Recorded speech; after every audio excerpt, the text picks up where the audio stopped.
This love story is not a fictional tale, but a completely true story. It is not a centuries-old story either. Rather, it is an incident that happened about 22 to 23 years ago. In Jassi and Mithu's love story, neither the borders of two countries nor their social status became obstacles. However, a sudden twist changed everything in a way that no one could have imagined. So what is the love story of Jassi and Mithu? How did it begin, and what happened next? Before we start the video, please like this video and subscribe to the Kaufnat Crime channel. Today we are going to talk about the Jassi and Mithu case. This story begins in Ludhiana district, Punjab. Sukhwinder Singh Sidhu, a prominent kabaddi player in his village, was standing at a rickshaw stand after a kabaddi match, waiting to go home. Some of his friends, who had supported him during the match, were also with him.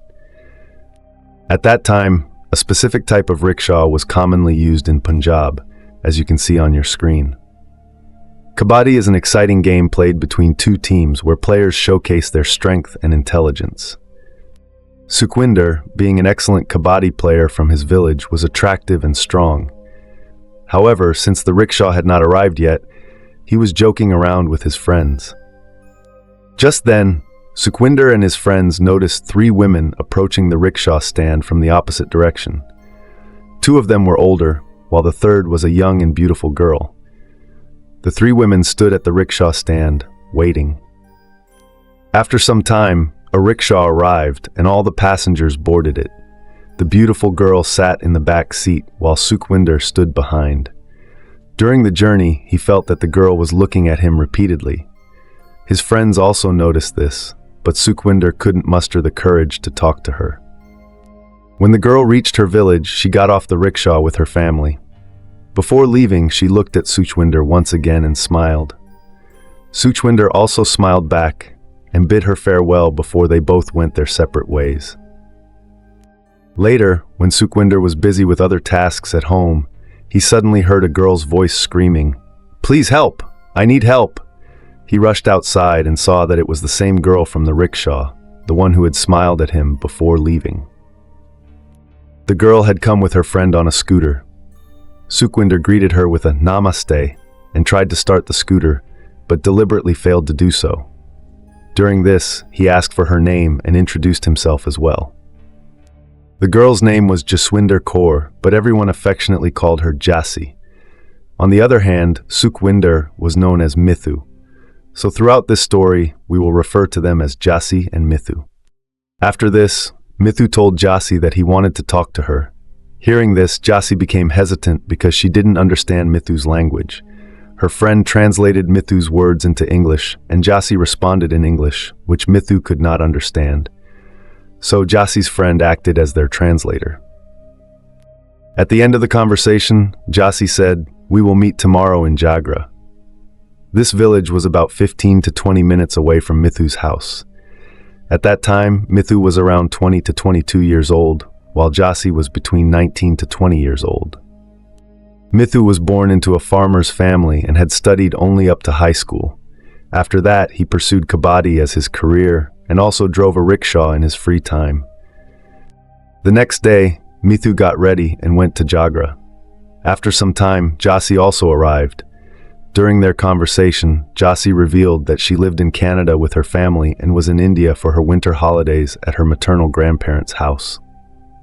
The two older women she was with the previous day were her mother, Malkiat Kaur Sidhu, and her maternal uncle's wife, her aunt. Gradually, Jassi and Mithu's conversations increased, and they started meeting regularly. After some time, Mithu learned that Jassi's maternal grandparents were among the wealthiest families in their neighboring village. Mithu's small two-room house was located on the border of both villages. Coincidentally, Jassi's grandparents' house was right behind Mithu's house. Mithu realized this only after a few days. Mithu had studied only up to high school, while Jassi had earned a degree from a prestigious university in Canada.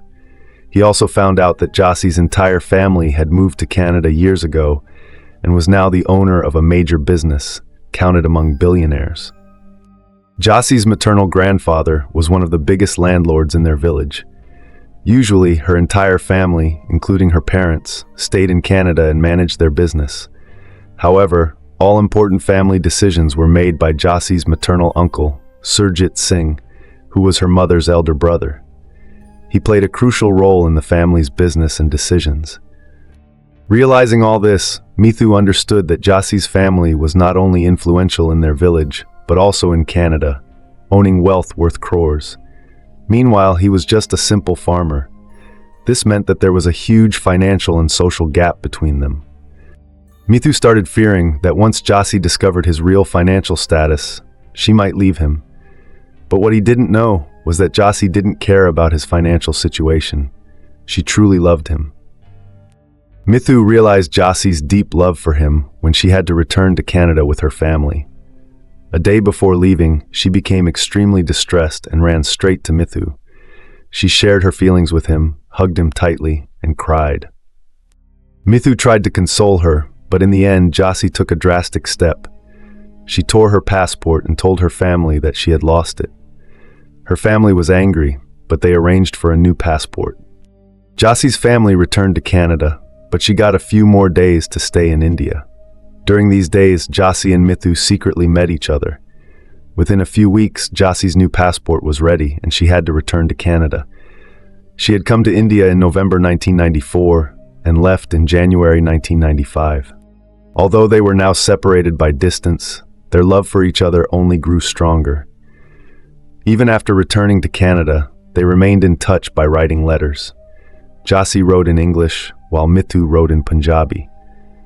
They had their friends translate these letters since Mithu didn't know English and Jassi didn't know Punjabi. Jassi even started taking Punjabi lessons in Canada to communicate better. Apart from this, they also spoke on the phone once a month from a specific telephone booth. He always used to arrive on time. In this way, more than 4 years passed, and their love deepened. By 1999, Jassi's family came to India again, but this time not just for a vacation. They had also found a potential match for her marriage. The son of a landlord from a neighboring village was selected for her, and the wedding preparations began. However, Jassi was not at all ready for this marriage and was continuously opposing it. She said she did not want to marry yet, but her family refused to listen. By now, Jassi had not told her family about her relationship with Mithu, as she was afraid they wouldn't accept it and that Mithu could be harmed. However, under such immense family pressure, Jassi trusted only her aunt, who was very close to her. She could share everything with her aunt. When she had no other option, she told her aunt the entire truth. She made it clear that if she didn't marry Mithu, she wouldn't be able to live without him. Her aunt spoke with both Jassi and Mithu, and together they devised a plan. They believed that if Jassi and Mithu secretly married, the family would eventually have to accept the relationship afterward. On March 15, 1999, Jassi and Mithu ran away from their family's site and got married in a Gurudwara. After the wedding, Jassi returned home and behaved as though nothing had happened. No one suspected her. Meanwhile, the match her family had been considering for her broke off due to some reasons. After the wedding, Jassi stayed in Punjab for 2 months and then returned to Canada with her family. Before leaving, she promised Mithu that she would come back soon. Even after reaching Canada, they continued to talk over the phone. By then, Mithu's home also had a telephone, making their communication easier than before. As time passed, their love grew even stronger. However, in the beginning of 2000, some of Jassi's relatives found out about her marriage to Mithu and immediately shared the news with Jassi's parents in Canada. This marked a new turn in Jassi and Mithu's love story. Now Jassi's maternal relatives started pressuring Mithu, while her mother and uncle were pushing her to end the marriage. But neither Mithu nor Jassi was willing to break the relationship.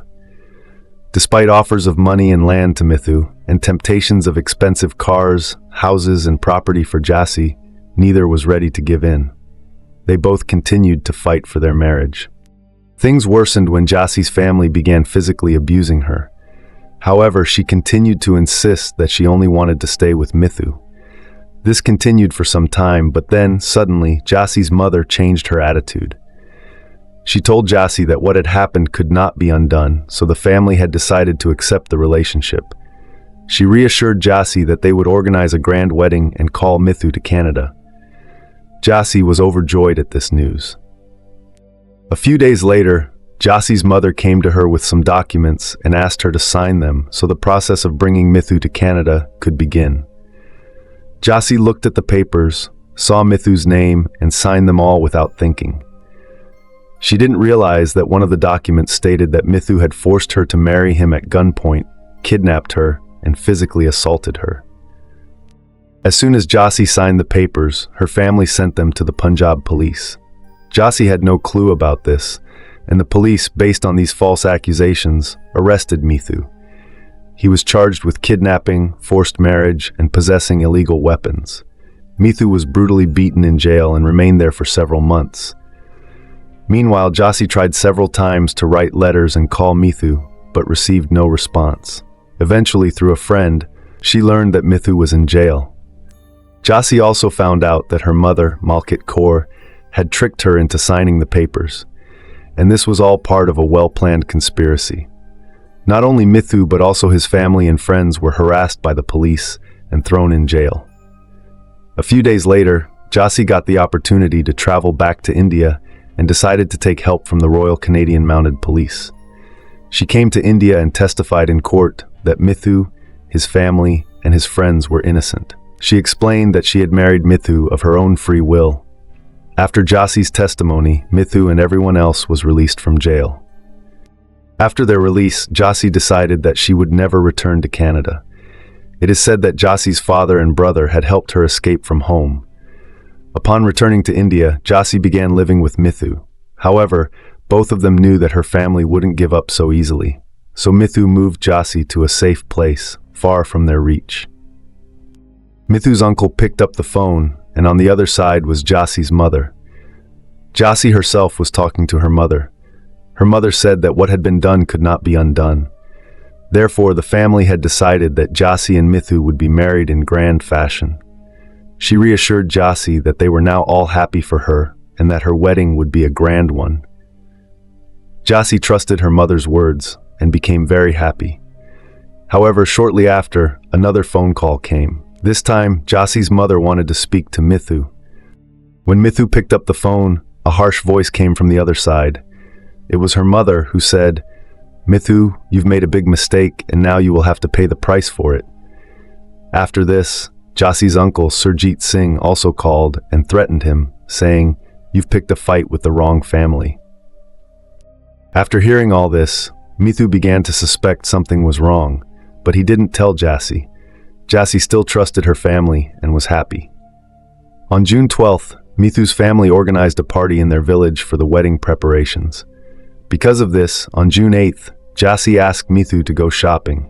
Initially, Mithu refused because he felt there was a danger, but when Jassi became sad, he realized that he had forced her to give up so much. He thought it would be wrong if he didn't take her shopping now. In the afternoon, they both went to the market. Shopping took some time, so they were returning home late in the evening. The sun had set, and their families started worrying. On the way, their scooter suddenly broke down multiple times. Twice, they asked for help from a mechanic, and once a friend helped them. But when the scooter broke down for the third time, they saw two people on a scooter following them. After a short pursuit, those people overtook them, but when they turned toward their village, a car was parked in front of them. Initially, Mithu thought it was normal, but as they got closer to the car, 5 or 6 people suddenly got out and surrounded them. Mithu didn't understand what was happening when they attacked. One of the men struck Jassi on the head, causing her to bleed. Mithu grabbed Jassi and tried to fight back, but someone struck him on the head with an iron rod, and he fell unconscious. The assailants beat him mercilessly and finally threw him into a nearby drain, thinking he was dead. Late at night, some workers passing by saw Mithu and took him to the hospital. When Mithu's family got the news of the attack, they rushed to the hospital. His condition was serious and there was still no sign of Jassi. A few hours later, when Mithu regained consciousness, he first asked about Jassi, but no one knew anything. The police were informed and the search for Jassi began. The police registered a case of kidnapping and assault against unknown criminals. But no one knew where Jassi was. The incident came to light on June 9th when Jassi's body was found, but she was no longer alive. She had been murdered and her body was thrown into a canal 45 kilometers away from her hometown. When the police recovered the body, they discovered that someone had strangled her.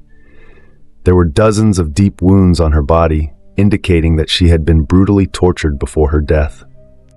After the body was recovered, the Punjab police contacted Jassi's family, but her mother, Malkit Kaur, and uncle, Surjit Singh, refused to identify her. However, Mithu and his family, along with Jassi's father and brother, confirmed that the body was indeed Jassi's. Now, the most important question was, who had beaten Mithu so badly, and who had brutally murdered Jassi? After the discovery of Jassi's body, the charge of murder was added to the case, and the police began their search for the criminals. During the investigation, several suspects were arrested because Jassi was Mithu's wife and also a Canadian citizen. The police soon realized who could be involved in Jassi's murder. When the police interrogated a few suspects, some of the criminals admitted to the assault on Mithu and the murder of Jassi. As the investigation continued, names started coming to light, but no one could believe who was behind this horrific incident. One of the criminals claimed that Punjab Police Inspector Swarn Singh had recently given the contract to kill Mithu. The police immediately started searching for Inspector Swarn Singh and arrested him. During questioning, he revealed that the murder was carried out because Jassi's uncle, Surjit Singh, who lived in Punjab, had promised to pay him to kill Mithu. When the police asked the attackers why they had killed Jassi, Anil Verma and his associates revealed that after beating Mithu, they believed he was dead, so they threw him into a nearby drain. Later, under the orders of Darshan Singh, Jassi was taken to an empty farmhouse. When Jassi regained consciousness, she tried to search for Mithu. When she asked the goons, they told her that Mithu was dead. Meanwhile, Jassi's mother, Malkit Kaur, called one of the goons and had Jassi put on the phone. Malkit Kaur told Jassi to come back home, saying that whatever had happened was in the past. She also told Jassi that she had made a mistake, but it had been corrected, and now everything was normal. Jassi immediately began shouting at her mother, accusing her of deceiving her and threatening to tell the truth to everyone. As soon as Jassi accused her mother, one of the goons snatched the phone and began speaking with Malkit Kaur. She instructed him to stop so she could explain the next steps. After that, Jassi's uncle and mother spoke, and they gave new instructions to the goons. Jassi was beaten and threatened. They tried to force her to testify against Mithu and return to Canada, but despite repeated beatings, she refused to comply. Afterward, the criminals contacted Malkit Kaur again, telling her that Jassi was not agreeing. Malkit Kaur then ordered them to finish her off if she wouldn't listen. Initially, the criminals were hesitant, as the deal was only for Mithu's murder. However, when Jassi's uncle, Surjit Singh, promised them extra money to kill Jassi, they decided to proceed. Jassi was brutally beaten again and attacked with swords and knives. Finally, they strangled her to death and threw her body into the canal. After this revelation, 13 people, including Jassi's uncle Darshan Singh, were arrested. They faced charges of kidnapping, murder, and other crimes. Jassi's mother, Malkit Kaur, and uncle, Surjit Singh, were considered the main suspects, as the accused and the victim were related in Canada. This case was heard both in India and Canada. During the trial in India, it was proven that after Mithu's murder, Jassi's family had hoped she would return to Canada. With this plan, Jassi's uncle contacted Punjab Police Inspector Darshan Singh, and a plot to kill Jassi was hatched. On October 21, 2005, after a lengthy trial, 11 of the 12 accused were found guilty. These included Jassi's uncle Darshan Singh, Police Inspector Joginder Singh, and contract killer Anil Verma. However, the accused later challenged the verdict in the Punjab and Haryana High Court, where most of the accused were granted bail. In the end, only Jassi's uncle Darshan Singh, Inspector Joginder Singh, and contract killer Anil Verma were convicted and sentenced to imprisonment.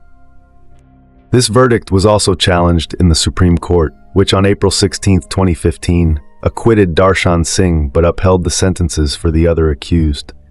Meanwhile, after Jassi's murder, the case was also pursued in Canada.